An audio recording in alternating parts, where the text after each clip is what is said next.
असल ज़िंदगी इमाम है, अगर इमाम नहीं तो कुछ भी नहीं है। क्या आज हम अपने वक्त के इमाम के साथ उसी तरह हैं? क्या आज हम अपने इमाम से करीब हैं? क्या हम समझते हैं कि इमाम हमारे नज़दीक हैं या हम इमाम के साथ हैं? क्या हम अपनी ज़िंदगी में चाहते हैं कि इमाम हमारे साथ रहें या हम इमाम के साथ रहें? अज़ीज़ान मोहतरम, जितना हम अपनी ज़िंदगी में इमाम के साथ गुजारेंगे उतना ही वक्त हम आखिरत में इमाम के साथ गुजार सकते हैं। आखिरत यानी वो दुनिया के जहाँ हमने हमेशा रहना है, वो आलम के जहाँ पर हम फ़िया खालिदून है।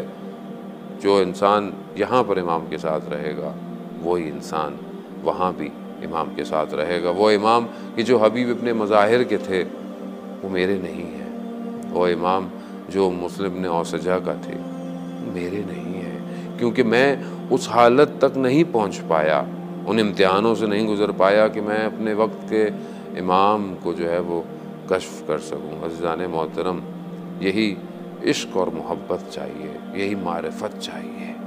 जब इंसान मारिफत के दरवाज़े में दाखिल होगा तो ही उसे इमाम की मारिफत होगी। परवरदिगार ने इन्हें वसीला करार दिया है अपनी बारगाह तक पहुँचने का।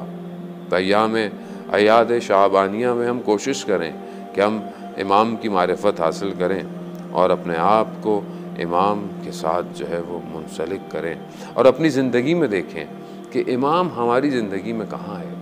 कहीं इमाम हमारी सिर्फ़ गुफ्तगू में तो नहीं है।